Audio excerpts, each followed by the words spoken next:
Welcome to the Pinstripe Chronicles. I am Tats. I am here with Donald and Rob, and we will be going through 50 years of the Steinbrenner family owning the Yankees. As of last week, was the 50th anniversary, and what George had done for the organization, for the pride of the Yankees, and for baseball overall, and all the impact that family has had. So we'll be breaking that all down right here on Pinstripe Chronicles.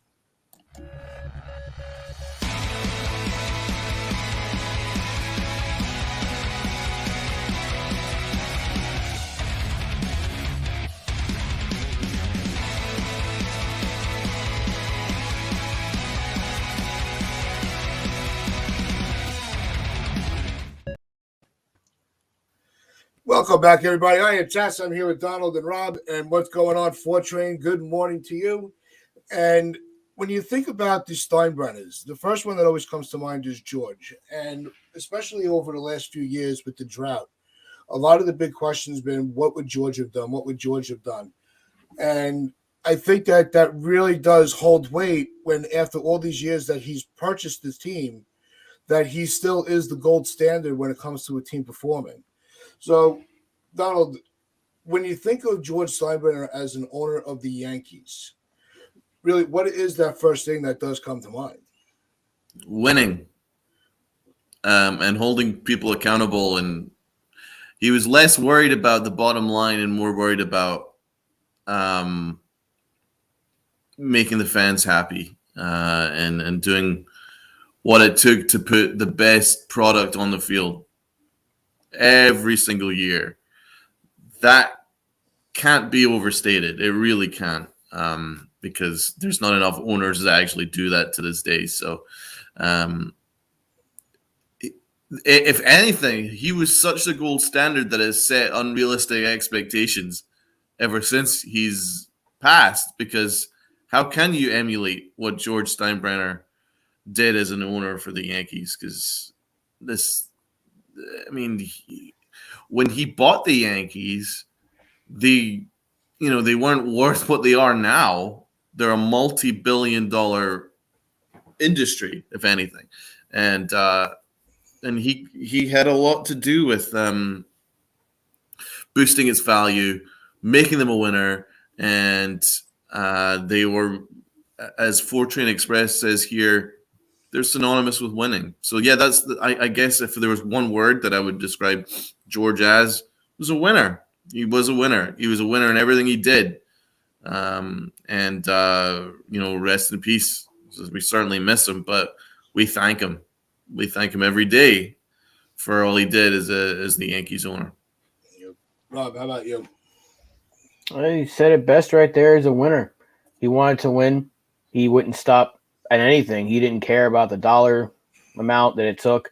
He wanted to win, and a lot of his moves helped. A lot of his moves didn't, but he did whatever it took. So if he wanted a player, he needed to go an extra few million or an extra couple of years to do it, he'd do it. He didn't care. And like Donald said, it is very, very impossible to replicate that. And the fact that people keep bringing his name up as, oh, George would have done this, George would have done that. That tells you everything you need to know about what he meant to this organization, because before he came here, the team was kind of in that limbo. They had been very successful and they were kind of, and then he took over. They started winning again, and then we went back to that area where they were struggling, and then he started to, I think he got suspended from the league for a little bit as well. I don't know what happened there, but then the dynasty happened, and then all of a sudden the Yankees were like top of the mountain once again, and then they started spending, and the payroll was always way higher than everybody else's in baseball. And if there was a key free agent, every single time a big player hit the market, you said the Yankees could get this guy. Didn't matter who it was, didn't matter what they wanted. When Giambi hit the market, he was a Yankee almost instantly because the Yankees could outbid anybody. They got Damon when they wanted Johnny Damon. They missed out on some guys, of course, but that's what George Steinbrenner did. If he wanted a player, if he wanted them bad enough, he didn't stop at anything to go get that player. So he wanted to win more than anything, and winning is a perfect way to describe him. Yeah, and if it wasn't for George Steinbrenner, we wouldn't really have free agency. He was the architect to it. He was the one that was able to find that loophole in Catfish's contract that would make him available at the end of that season, and then outbid everybody and brought him over to the Yankees. And then after that, the big contract with Reggie Jackson. Dave Winfield was another one of his really big free agent splashes in the early days of his ownership. So that's why, when we go through these off seasons now, we wouldn't have off seasons like this if it was not for George Steinbrenner's innovation to make sure that the competition stays at its peak. There was only three things that mattered to him: winning, winning, and winning. So he wanted to make sure that the best products were on the field, and there were lean years. The 80s sucked. So it's not like, it was always at the top of his game. But he always had the interest of the fans in mind. It was always trying to make sure that the fans had something to watch. So I think that's something that really has not been duplicated since his ownership. And we saw this year, the start of this offseason, was Hal kind of emulating the ghost of his father, being more involved, walking around, making sure that his face is present, getting involved in the deals to make sure that everything is done. So that's what George has left as his legacy and what he's done for the game overall, not just for the Yankees. Oh. So I just want to say here, he bought the Yankees from CBS for $8 million. Yep. That's unbelievable, considering what their value is now. Yep. And Brad's got it. Brad puts it good right here. The boss straight up, he was the fan and then the boss. And it's true. And D. Roddick, thanks for joining the chat. Welcome. The 80s did suck, except for 81. That was more of a carryover from the late 70s. Yeah, that was kind of where we were like in 2009, where we had that carryover from the dynasty with some other pieces plugged in. And we were able to win it in 2009, but in 81, we fell short to Tommy Lasorda and the Dodgers. But, that Dodgers team was stacked as well. It's not like the Yankees tripped up. They got out, they just faced better competition. So where you see the Yankees going now, with the way that Hal is being involved, we also need to remember, Hank was a very key part when him and Hal did take over from George. What's the question? No, that was a statement. But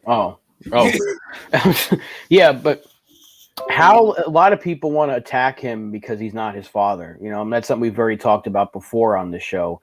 And it's not fair to Hal because every single year the Yankees do have an extraordinarily high payroll. And I know I sound like Brian Cashman. We know who the real enemy is here. We're going to talk about why the Yankees are not succeeding the way they should be. It's not because of Hal Steinbrenner, because he is opening his checkbook.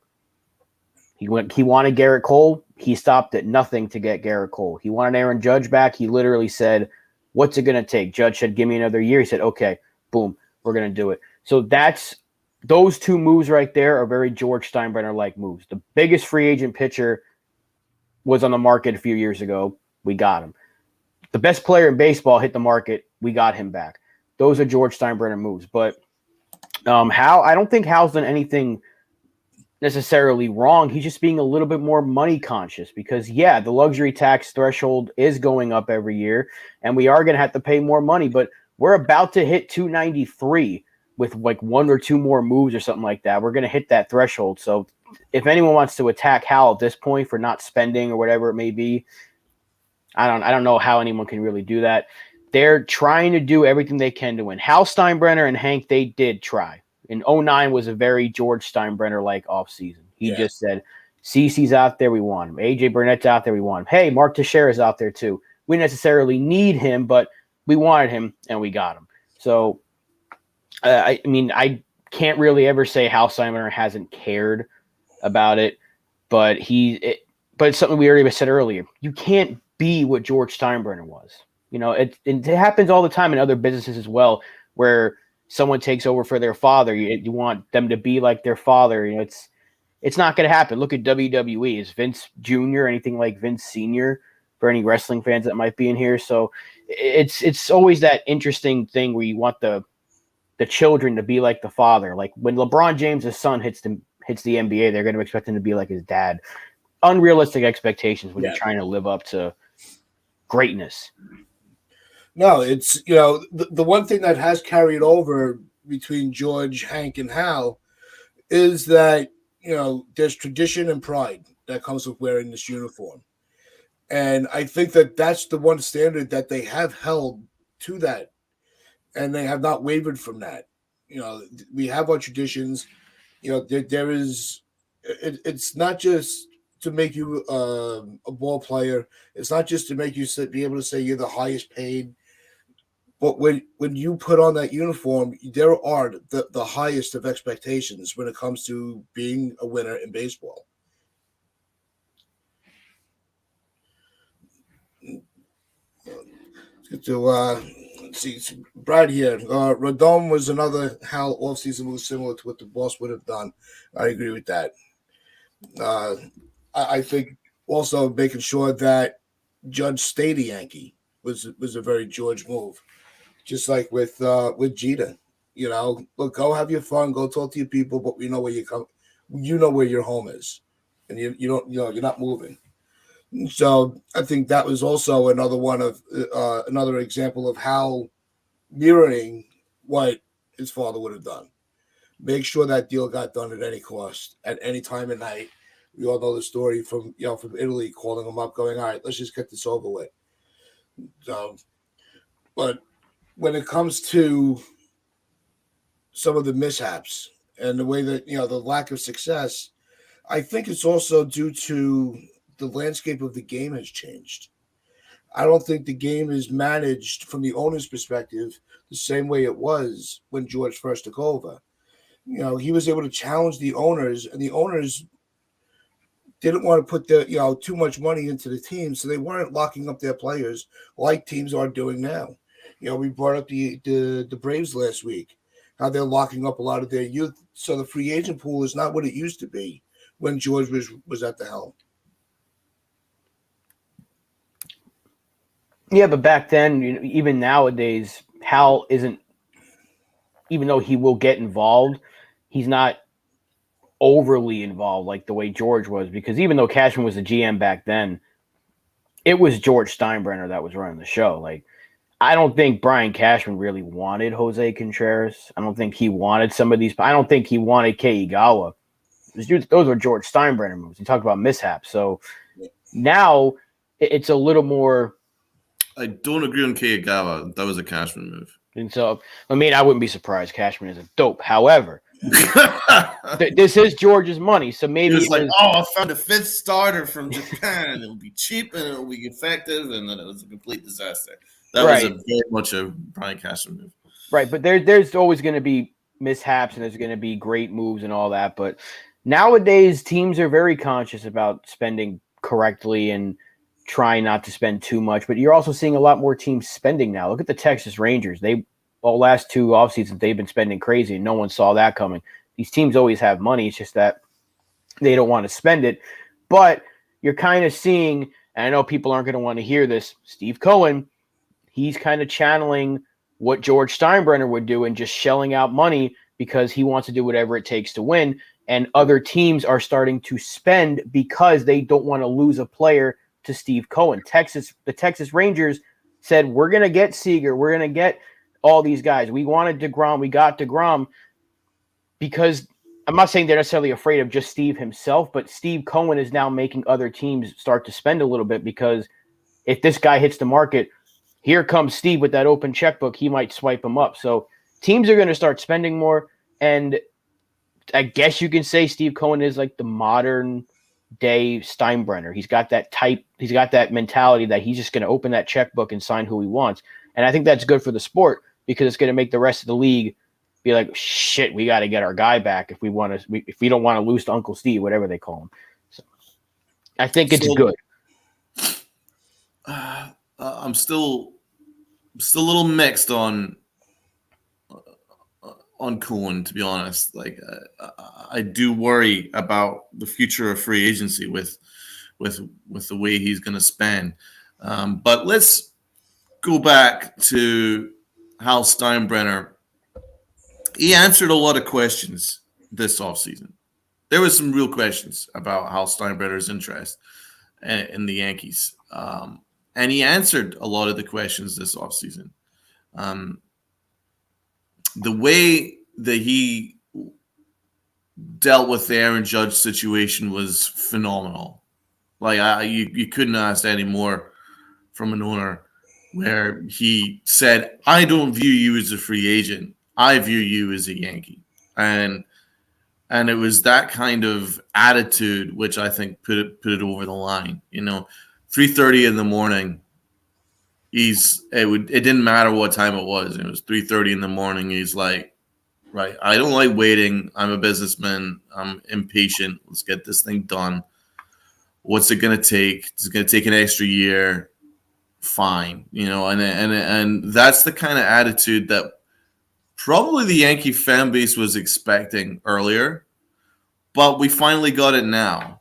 And what I liked about Hal Steinbrenner was, at the start of the offseason, he said, "I could be a little better at certainly dealing with our own free agents and negotiations." He said, "I could probably be a little better." A little bit of culpability was something that I've been looking for within the organization. He's been the only one that I've seen so far that provided any culpability, and he's repaid that in spades. Like, he just went and just acted like a boss, got Aaron Judge done. And if you look at the numbers that was banded around in free agency, it was actually a pretty good contract now when you think about it. I mean, my God, Correa almost signed for 13 years, $200 million until the medical failed. So I can't complain about 9 years, Aaron Judge, right? So we did well with that. It was a good deal. And then Rodon, big Rodon, he put his money where his mouth is to get Rodon in there, and he's answered a lot of questions. Now, is he his dad? No, but the question was, does he care about the Yankees? I think he's answered that. Yes, he does. He definitely does. And as Brad says here, he talked the talk and then backed it up. And I like that. And listen, I'm kind of in agreement with him, though. His general basis, even prior to this offseason, was, I think you can win a championship with a $200 million payroll. And he's right. You certainly can. But then I think maybe his biggest failing is he trusts the wrong people. I'm not quite sure why he's given 4 years, an extra 4 years to Brian Cashman, and he's had to basically add 2 more dudes to try and help him, right?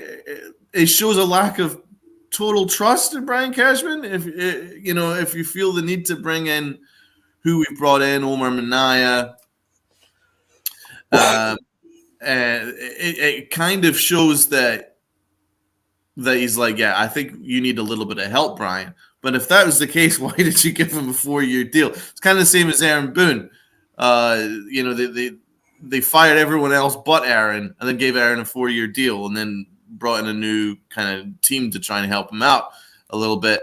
If that was the case, why not even look at another general manager, in my opinion? But that's by the by. I don't know if you guys, what your thoughts are on that comment.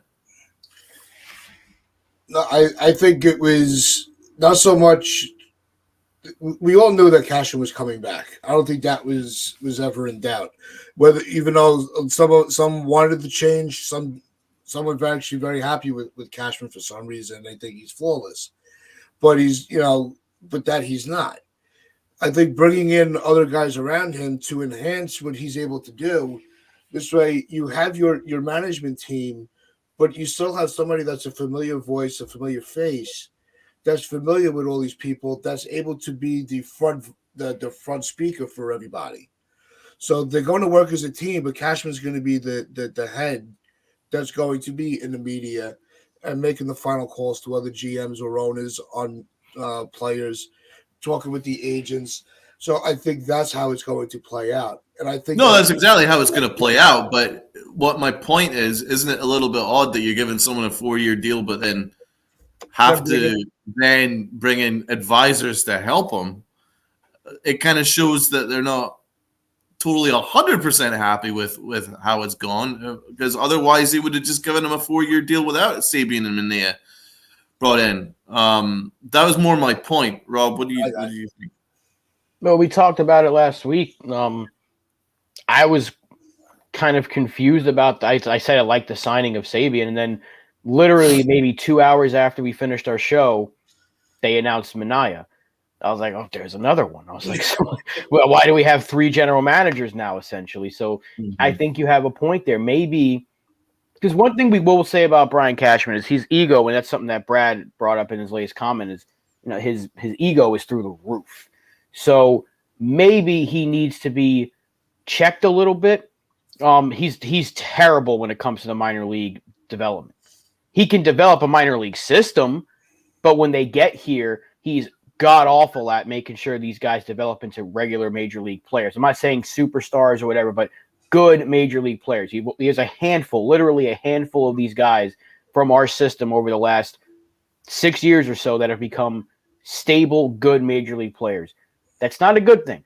We have a ton of talent in this minor league system, and we just don't trust the guys at the top to make sure that they stay consistent and get better and better and become very good players. So Sabian can help with that aspect. Brian Cashman's biggest strength is his trades. He is good at trades. There's a lot more really good ones than bad ones. The Donaldson and IKF trade was atrocious, but this entire trade deadline, he was phenomenal. All of his trades I thought were very good. Even going back previous years, he's made some good trades. The James Paxton trade I thought was a good one. The 2016 deadline where he gave up veteran players to get future assets, thought he had a great deadline then. The Sonny Gray trade, I thought, even though I didn't want Sonny Gray necessarily, we didn't give up too much to get him. The White Sox trade to get Robertson, Canely, and Frazier, a good trade. He's got a lot of good trades. He's got some bad ones, but the good ones outweigh the bad ones. That's where he excels. However, when it comes to free agency, getting players that we could have right now, and we talked about it already. He's messed up Harper. He's messed up with Machado. He gave $18 million to Chapman. We know about that. He spends money very poorly. So maybe that's where Mania can come in and help out. Maybe he's a little more towards the free. I don't know what they're going to do. This is a 3-headed monster at GM. But if someone can just take away the minor league stuff from Cashman, I'm fine with it. Because that's where I really need him to get out of the way, because he's so bad with it.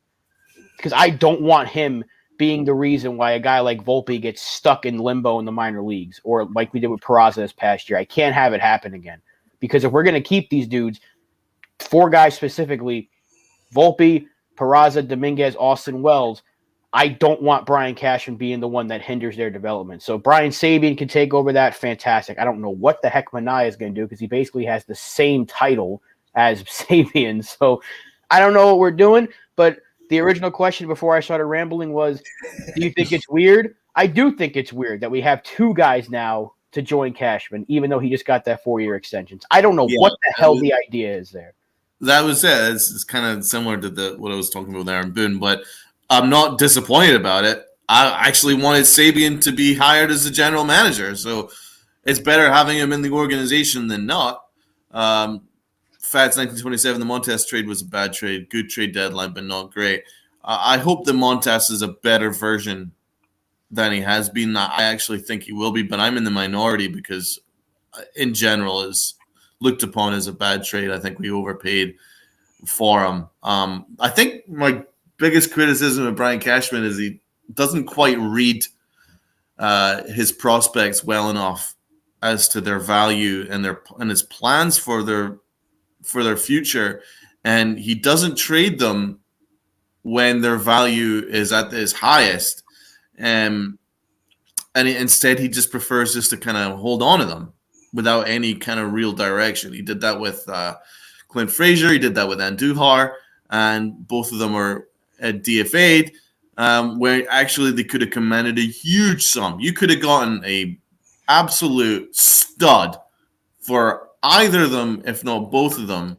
And you definitely could have gotten a stud for Chance Adams, but again, he talked about how wonderful they all were, and then had no plan to use them. And then when they did get the odd outing, they completely tanked. So that's what Castron's biggest fault is.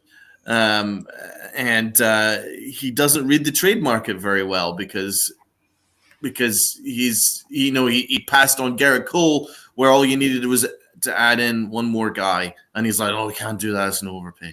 And that's kind of what he does, is he just misses the real number one top dude to bring in because he wants to hug prospects, but then doesn't have a plan to use them. That's probably my biggest failing with him. And the Josh Donaldson trade was so bad that we're in a mess now. We've got 6 infielders for like 3 spots. I don't know what we're going to do with all these infielders. And at the moment, I don't see a way out of it unless we can convince the Mets to try and take some of these awful contracts off us. Sabian and Manaea are also there to counteract Fishman's analytical crap. Yes, it's a great point.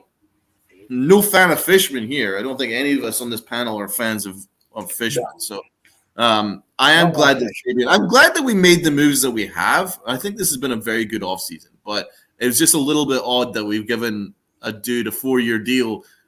Normally, a 4-year contract normally represents full and complete trust, but I don't think they fully trust Cashman if they've had to bring in 2 ex-GMs as advisors to try and keep him from doing dumb things, which he kind of did all of the previous offseason.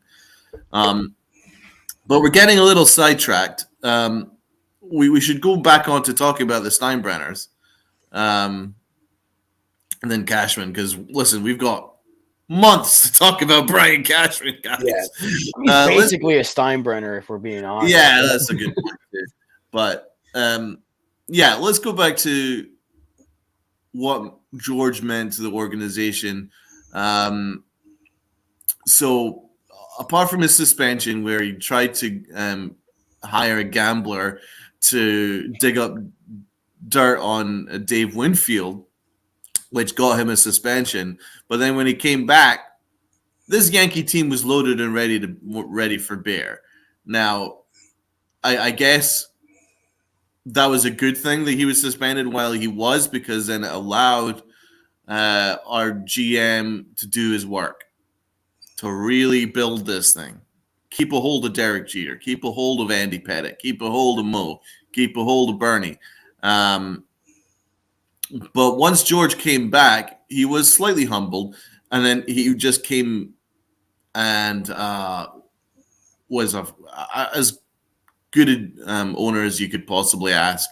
Once he came back, he was just like, we're going to win this thing, and we're going to do what it takes. But luckily, we had the core 4 in place and building by the time that he was reinstated. And the boss's suspension built dynasty. Yes, it did. And that's more my point. Yeah, it's his hiatus was probably, as an owner, the best thing that happened to the Yankees, because we were able to get that dynasty like you talked about. So that's also part of, when he was able to get back into the fold, they still had a lot of holes that needed to be worked on. They were bouncing managers around left and right. They were trying to just plug so many holes at once that they were misfiring on a lot of them. And that was part of the big drought of the 80s, was trying to do too much at once, and nothing was working. You had too many different personalities. So having the dynasty for him to kind of end his tenure, as being the principal owner before the Suns took over, I think really fixed his legacy in the game. I mean, the dynasty was the greatest thing I've ever been able to witness in sports. And I'm very glad that I started watching baseball right as that was beginning, because it was special. But the comment that was made earlier that was basically saying the suspension is the reason why the dynasty was built is absolutely true, because he would have traded a lot of those guys. we might not have Derek Jeter. We might not have had Bernie Williams. He wanted to trade Bernie Williams. He wanted to trade Rivera after he failed as a starting pitcher, I believe. So there were a lot of things that George Steinbrenner wanted to do or would have potentially done if he were around. So I'm glad that when he did come back, he was kind of like, hey, you guys have built something here. I'm just going to let you do your thing. And he just said, we're going to go win it. And he was humbled. That's what I said earlier. He was very humbled, and he was a much better owner because of it, because his team was winning. He was making money hand over fist because of the winning. And they won every freaking year except for one from 96 to 2000, and then almost won again in 2001. I mean, that doesn't happen anymore.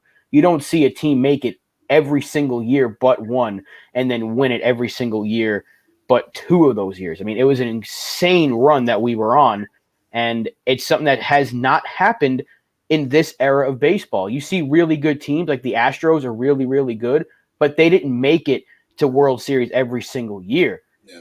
You know, like they're the closest thing to what the Yankees were in the 90s, but they're not close, if that makes any sense, because the Yankees were just winning and winning. They got to the World Series, and there people are like, hey, those Padres, they could be scrappy. Swept them. The next year we go in against the Braves. Hey, watch out for the swept them. I mean, then here come the Mets, and we took them in 5. I mean, we just beat the shit out of teams. Like, that's how good the 90s Yankees were. So I really, really do believe that him being suspended was the best thing for the team, because he probably would have gotten rid of some of those dudes.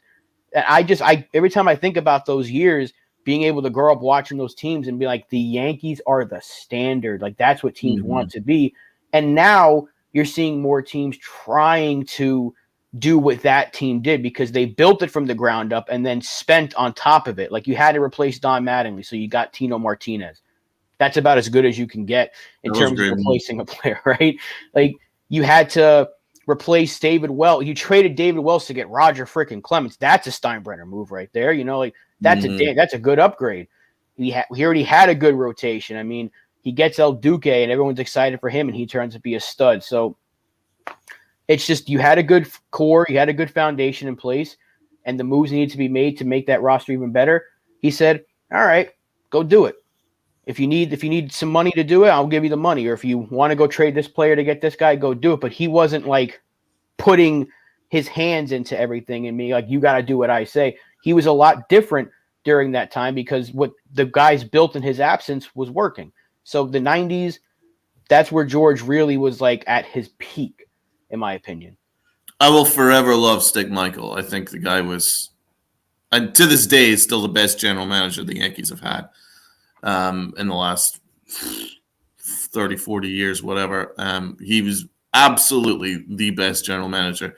Not Brian Cashman, because a lot of the years of success that the Yankees have had Stick Michael's fingerprints on them. He was the one that developed these guys. But as for George and the Yankees, that dynasty is still the last baseball dynasty, in my opinion.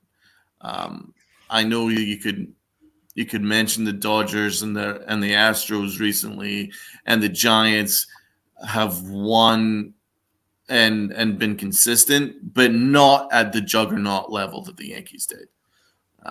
No, you're not seeing that. Winning the World Series 96, having the biggest win total ever 98, then sweeping the World Series, and then another World Series win in 99, another sweep, 2000, beat the Mets. Should have won in 2001. I mean, we were just an absolute juggernaut, and it's never been seen since. And I don't think it'll ever be seen again. There's going to be consistent teams. Teams are going to be consistent. We've seen the Astros are going to be thereabouts every single year, and same with the Dodgers, but not at the juggernaut level that the Yankees were. And that is what I will always take away from George Steinbrenner. And if it wasn't for his desperation to win at all costs, he wanted the New York Yankees to be on the back page headlines every single day. He didn't want the Mets to get any headlines. and he refused to have the Yankees ever lose to Tampa Bay, and it was his personal just desperation to win at all costs that kept the Yankees at that level. And although he was always known for the firings and the craziness and all this stuff, he stuck by Joe Torre for a long, long time. And he also stuck by Brian Cashman as well. So he actually showed loyalty as well. And that's another thing that's kind of forgotten about. He had bluster, and then he'd threaten to fire you, but then he'd end up probably just keeping you anyway. So at the end of the day, the Yankees would not have won as many championships as they did on the dynasty if it wasn't for George's absolute desperation to win every single day at all costs and have the headlines. And the modern day Moneyball is an answer to the Yankees. That's what it is. The only reason why Moneyball was created in the first place and this whole analytics thing is because of the Yankees, because the Yankees could outspend you, outwin you like that. And then so these other teams had to come together going, right, what are we going to do to counteract these small market teams? We're like, how are we going to do to counteract this? And that's where my Moneyball's been created. So all in all, George Steinbrenner has changed forever the landscape of baseball. He was the one. He was the one that brought winning to the table. He was the one that brought spending at all costs to the table. And since then, will always be the gold standard, not just the gold standard in Yankee terms, but in baseball terms. And that's why he should be a Hall of Famer. He should be in the Hall of Fame. I think it's actually a disgrace that he isn't, but this is the Hall of Nice Guys. It's not the Hall of Fame anymore. Because if it was the Hall of Fame, George Steinbrenner would be in there. Because there's no owner like him, for good and bad. There's always going to be some negatives because no freaking owner is perfect. But by God, did he forever change the landscape of the Yankees and baseball for good. So that's my point. Thank you so much. I'm digging this D-Rod thing here. I'm liking that. Thank you, man. Yeah, going on. Hector, salute. And D-Rod brought up a comment before. Does do you replace Cashman with before they hired Minaya or Sabian? And she, there's nobody out there that's really qualified. I don't know if there's somebody out there that's not qualified, but I don't think there's anybody out there that would be available to be the lead general manager of this team with the swagger like Cashman has. No, the Astros let go of their GM and they just won a World Series. So if that was my choice, if the Yankees wanted to move on from Cashman, whoever, I forgot his name, but the Astros GM, he was on the market. I don't know how anyone could pick Cashman over him. The guy's won a World Series, and he's been to several. So Cashman hasn't been there since 2009. If there was one person to replace Cashman with, it would have been him. Yeah, Epstein was another name that was just thrown out there by Brad. I mean, the options, I just don't know how they would translate into what the Yankees' expectations are. With the Astros GM, his name slipped my mind right now, but that was let go. They didn't have the expectations on that rebuild like the Yankees have. They don't have the fans screaming at them saying, why are we waiting another year? It's already been 12, 13 years. We want to win now. We want to win now. Make the moves. The fans weren't putting that kind of pressure on the Astros. The expectation was just to win a World Series. I mean, that's the expectation here, right? He did. They did. I mean, they did. Really did. So I'm not sure what the point is there. And also Sabian, man, he was the architect to the Giants championship. So I would have loved Sabian to have been our GM, but listen, we've got to make do with Brian Cashman. I don't understand why they've given Brian Cashman a 4-year deal, considering Aaron Judge did not want to negotiate with Brian Cashman. Aaron Judge did not want to negotiate with Brian Cashman. That's as to how Steinbrenner had to basically run the negotiations because of the way that Brian Cashman treated him in the previous offseason. What kind of sense does that make to then give your general manager a 4-year deal, considering your number one guy in the face of the franchise and the captain of the organization didn't really want to have anything to do with Brian Cashman because Brian Cashman screwed it up so much the previous year. But it seems that, as my point is, as good as Hal Steinbrenner has been certainly this offseason, he trusts the wrong people. He could easily made that move and just gone rid of Brian Cashman. It certainly wouldn't have hurt at all, in my opinion. But we've got Brian. We'll make do with it. He's not a disastrous general manager. He's still very much a solid general manager.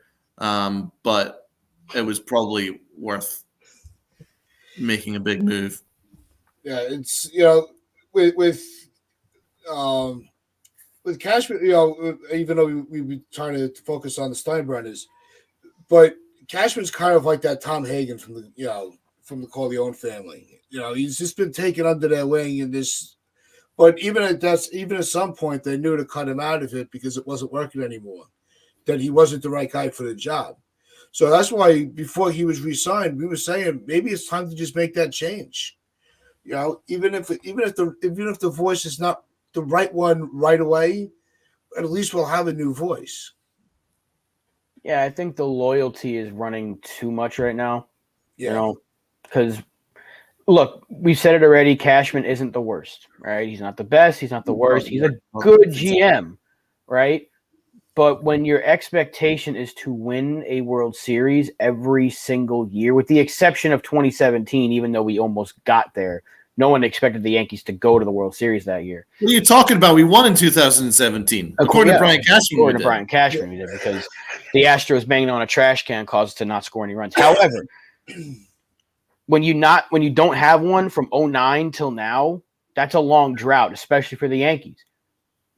If George were still alive, there's that quote that people like to throw around. I don't know if Cashman's still around at this point, because if there was a George-like person running it, I think they would have said, look, 13 years is a long time to not have a championship, so maybe it is time for a new voice in there. That's why I was saying I would let him go. Had we been to a couple from 2009 till now, had we made it in 2017 or in 2019, I'd be like, okay, Cashman's obviously doing something right. He's not building a terrible team. It's not like we're missing the playoffs or winning like 80 some odd games. I mean, we have won 100 games in like 3 of the last 4 years, whatever it's been, or whatever. What year was it? 18, 19, and last year we won 99. I mean, that's basically 100 wins. You don't do that by accident. Who's better than Cashman? Well, James Click. He just won a championship with the Astros. He could have been the one that got hired, but he for some reason the Astros felt they could do better than someone who just won them a championship. So whatever that's all about, I have no idea. But I would have hired Click. But as I said before, I would have had Sebian and given him the general manager job. We've just hired him as an advisor, considering he was the architect to a lot of the good things the Yankees did during the dynasty, because he's very good at developing prospects. And he had his hands all over the Giants championships. I would have had him as the general manager and moved on from Brian Cashman. But we're in this spot now. It's better having Brian Cashman having people to answer to than not. At least people will be in his ear going, I think we need to make this decision. I'm pretty sure that this might stop us from making these Josh Donaldson trades and IKF trades of what we did last offseason. Maybe someone a little smarter might be able to help Brian Cashman out a little bit. Because, as I say, Brian Cashman is definitely not the worst general manager of baseball. In fact, he's amongst one of the better ones. I'd still put him in around the top 10. But should he have been brought back for 4 years? Absolutely not. But we're in this position now. At least there's some guys that's going to advise him. And I guess we're going to move on and hopefully win. Let's see here. Well, that's possible too, Fats 1927. That's actually possible. It's possible Steven didn't want to put all the hours in that general manager position requires. That's a good point. And that's actually something that's kind of forgotten about. Brian Cashman never takes any days off He's 24/7 New York Yankees. 24/7 he's on that phone. So you can never ever say about Brian Cashman that he doesn't work extremely hard. He has a work ethic that is actually unknown. It really is. I mean, and it's not just me saying that. Billy Beane said that. He's like, Brian Cashman never takes a freaking holiday, ever. He's always on the freaking phone, and he's always trying to make the Yankees better. So, I guess that's something that can't be overstated. Yeah, with D-Rod, any other team would be yeah, but 2018, what happened? We won 100 games and got smacked by Boston. 2019, we won 100 games and we got smacked by Houston. This year, we won 99 games and we got swept by Houston. So, yeah, you can be happy with the win total. You can be happy with getting to the postseason. But if you're a team like, I don't know, the Texas Rangers that win a lot of games this year and say, hey, we're building something, but we're trying to win championships. The Yankees' expectation every year, you can't tell us our expectation is to build a championship winning team and then expect us to be happy with getting swept in the ALCS by a better team. We can't be happy with that. We could have, if that would have happened and we won 90 games and been like, well, we obviously weren't the better team. But when you win 99 games or you win 100+ games, you want to win the whole goddamn thing. So that's why we're not like other teams. And that's the whole point of this. What we've been talking about is that's because of George Steinbrenner putting that expectation every single year. You're supposed to win. The goal is to win. And players like Derek Jeter emulated that.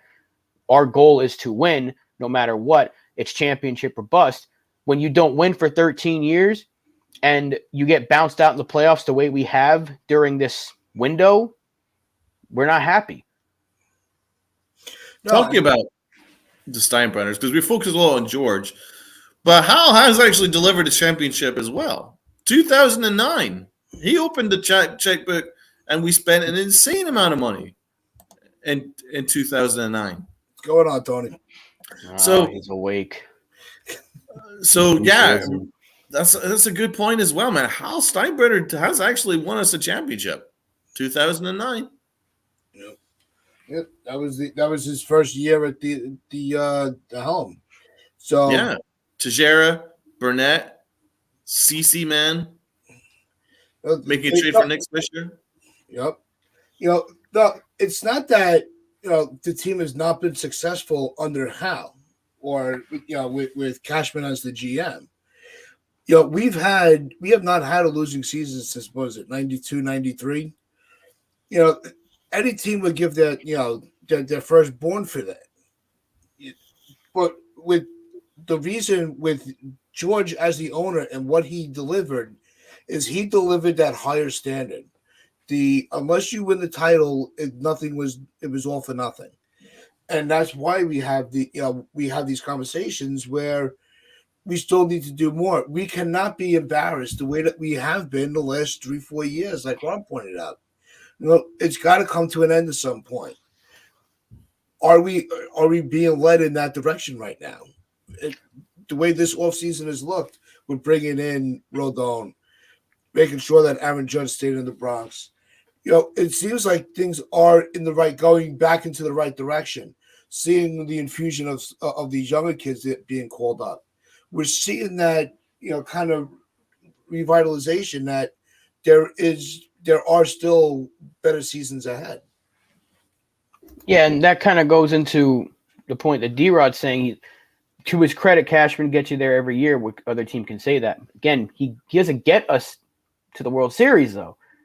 He's getting us to the ALCS, but if your goal is to get to the ALCS, and the Yankees are the greatest team in baseball right now, but the goal is to win a World Series. We haven't gotten there. We have not gotten to a World Series since 2009. Like I said, had we gotten to a couple, even if we fell short in one of them, like if we lost in 2017 or if we won in 2017 and made it and lost in 2019, you'd be like, damn, it sucks we lost the World Series, but we've been there twice in this new window that opened up starting in 2017. You could be like, all right, that's a good thing. Brian Cashman, do your thing because at least you've gotten us here. He hasn't gotten us there. And D-Rod, that's a lot what Michael Kay was saying when he's like, the fans expect so much, but what do you want Brian Cashman to do? Your team's winning a lot of games. Yeah, you can win a lot of games. You can get to the ALCS, but when your expectation that has been dropped down from the boss all those years ago and was followed through by players like Jeter and now is being passed on to a guy like Judge that just wants to win, you want to win a championship. I want one as a fan. Of course, it's been too long, but I want one for Aaron Judge. I want Aaron Judge to be like, I got a championship in my pedigree because that's our captain now. That's our official captain now. You want the captain to have one. That's why I would have loved Mattingly to have one, but I didn't get to watch his career. But you want the championship. You want to be able to say, my team is the best team in baseball. We haven't been able to say that. So Brian Cashman has gotten us close, but he hasn't gotten us there. That's the big difference. I get what you're saying, but when your expectation is to win the whole freaking thing, I can't be like, I give Brian Cashman a pass for everything because he's made some terrible moves that has prevented us from getting to a World Series. Like the Josh Donaldson IKF trade. Yep. He was actually better doing nothing, and we actually would have been a better team. Would have at least had the same amount of wins. I'm not making any freaking moves at all, and this team would probably been further along and wouldn't have gone swept. But it's the whole thing is after 2009, when you fast forward to 2017 to the present, Cashman needed a ring in that window to reset his clock with the fans. He has not been able to do that yet, and that's the problem. That's the frustration. If he was able to win a championship in that win, we would let him stay for another 20 years. You know, just keep putting winning teams together. When you see that the team needs to be retooled because the players are getting older, you want to bring some youth in. Good. Well, yeah, we could live for a few years of winning baseball, but just not at that championship level.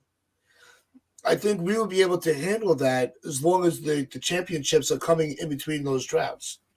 You know, it's just one of those.